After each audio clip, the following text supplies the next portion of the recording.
You want to be very fast and consistent on controller just like this.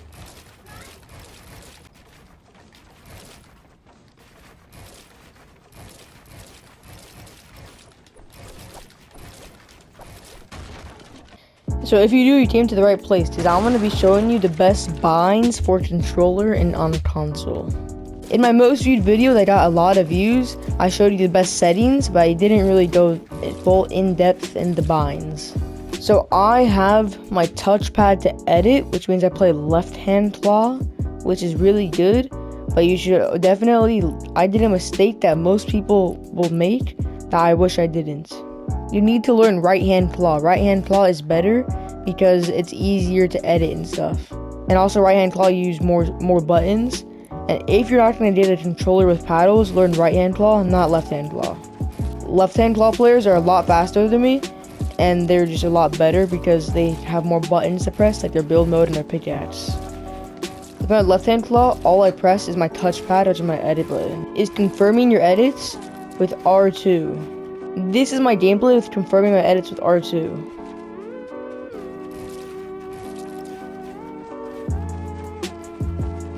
So the reason you don't want to use R2 is because it's a lot slower and it takes a lot more to press down than it does to R1. So change it to R1 and trust me, your edits are going to become a lot faster.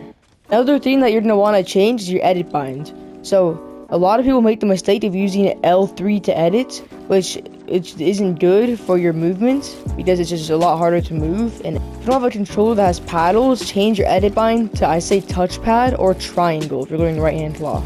So once you change your edit bind to touchpad, and you also change your select bind to your right bumper, then what you're gonna need to do is just practice free building for a little bit and see if it's comfortable for you. It takes a while to get used to having your finger in the claw position. You might get arthritis. I'm joking about that one, but you might get some cramps in your fingers every once in a while. But then once you start playing with it for a while, you get used to it. If you want to, you can learn right-hand claw, which I'm gonna try to build and edit with right now.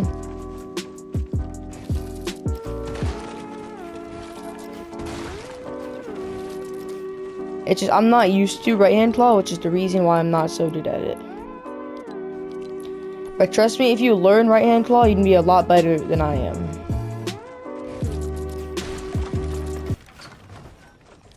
So once you change your edit button to D-pad, you're gonna change your map button to the right arrow, and you also have auto run with the left arrow, and you also do auto sprint with the left joystick. You're gonna want switch mode / edit as your O button, because that adds less input delay when you're playing on console and controller. Another bind that you want is this right here. It's the crouch / slide / repair when you're editing. So if you're editing like this, see my reset button is R3, so I can't crouch. If I press that, I can crouch, and I can also slide while editing, which is really good, but it's hard to get used to, so it's like. And then you're gonna want crouch, slide, and repair on R3 at all times. So not just when you're building, you're gonna want to add that at all times. And then you're gonna want it when you're in your. So dead zone is mainly preference, but I'll explain what dead zone is.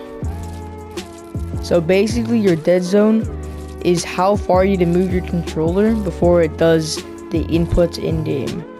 So say that I want to have a low dead zone, so I have to move the controller less, or I have to move the joystick less for it to do the input in the game. And the higher the dead zone, the more you have to move it for it to register.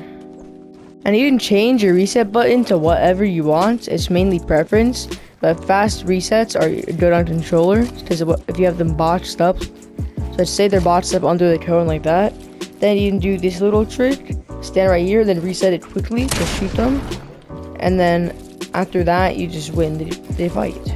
You're also gonna want to have your switch mode / edit as O, but then you're gonna want to change your edit hold time to a high one, so that when you hold it down, if you tap it, it doesn't just go, but if I hold it down, it goes.